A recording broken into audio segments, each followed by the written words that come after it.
Here now is former Speaker of the House Kevin McCarthy, who saw all of this firsthand. The Wall Street Journal reported this on June 4th, 2024, that behind closed doors, Biden shows signs of slipping. I used to meet with him when he was vice president, go to his house, McCarthy said in an interview. He's not the same person. You've maintained this for a long time. And now, what do you think the chances are of the House committee being able to get more information? The doctors pled the fifth. We don't know what Ashley Williams is going to do. It's tough for the doctor, patient, how they're going to break that. Yeah. But I think what it's raising an issue in all elected positions about age and dementia. Because I think what's going to happen here, they're going to ask a lot of individuals outside of doctors, what did they see, especially from the staff? Because I've been in meetings that the staff was there that you would know something was going on. You could ask other members that have watched the president.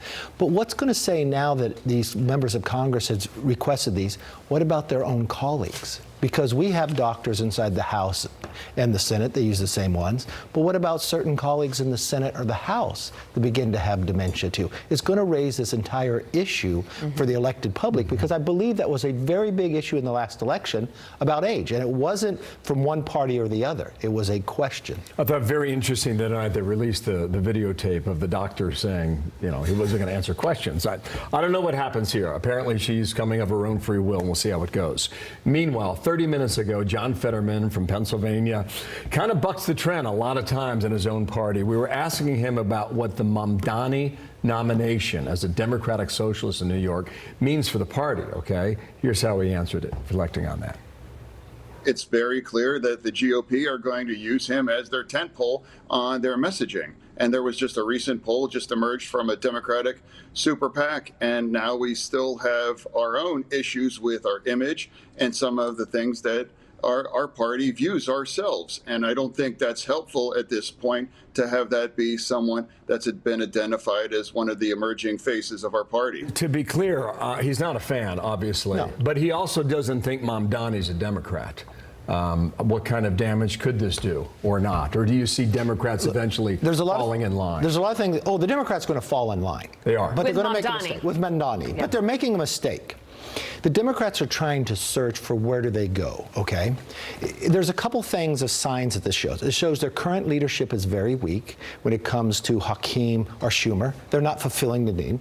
And who's going to fill that void, okay? So there's an internal fight as they go forward, where right now that socialist wing of the party is filling the fight. Right. If they really want to get back to being competitive and win the presidential election, they should listen to Fetterman. Fetterman has won a swing state in a very tight race to go forward, and he continues to speak directly and go against some of the positions of the party that didn't used to be against the positions of the party. He believes in law and order. He believes you don't break the law by coming here illegally, but he's for dreamers. I mean, he is at a position, if the Democratic Party as a whole move towards this position, they would be very competitive. But right now, they're letting AOC and they're letting Mamdani kind of run this party. That's the position you describe seems to be the position they had as center-left Democrats for decades in Washington. Yeah, but that's when they came back and won under Clinton. Right. They're quiet and they're a rare breed anymore, the moderates. Also, you're from California. You've represented that area for a long time, and there was a raid yesterday at a cannabis farm in Oxnard, California. And here's something, I don't know if we have some video that we can show. It got pretty aggressive, and the protesters were going after the ICE agents, and this mayor of Oxnard said it's becoming increasingly apparent that the actions taken by ICE are bold and aggressive, demonstrating insensitivity towards the direct impact on our community. These actions are causing unnecessary distress and harm. I think this issue is escalating, and I think going to get worse. Yes, but it's not escalating by ICE. It's escalating by really the direction of people who are trying to fight upholding the law. Because what you're seeing is, this is another problem for the Democrats. Their own leadership will not denounce this. And if you watch the videos, they're literally throwing rocks. Yeah, we have it here on the screen. Listen, what has ICE done? They are upholding law. They're not doing anything out of the nature. They're trying to drive out, and they're being attacked. ICE agents are being shot. But it is a direction of some in the Democrat leadership will not denounce it. And you've got a Democratic Party that's frustrated because they're down below, and they're literally calling for violence against. That's going to ramp up too far. People are going to be injured, and it's going to hurt them in the long run. The true leader that will come up and rise inside the Democratic Party will call them out where they're wrong, will say things that maybe the extreme don't like, but they could become the new leader, he or she, and they would be very competitive. Fetterman, he's putting his toe in the water when it comes to that. Well, I think his ideas are, I don't know that he's the best deliverer of it, but I would tell you, look, Bernie Sanders is the core of a lot of this. He doesn't pass legislation, but he's a movement politician. And if you watch those who have streamed out from it, AOC, a direct... helped Bernie Sanders, and it's the socialist wing. It's back when if you take an old video of him on Phil Donahue and saying, are you a capitalist? He says, no, I'm a socialist. I don't believe in capitalism.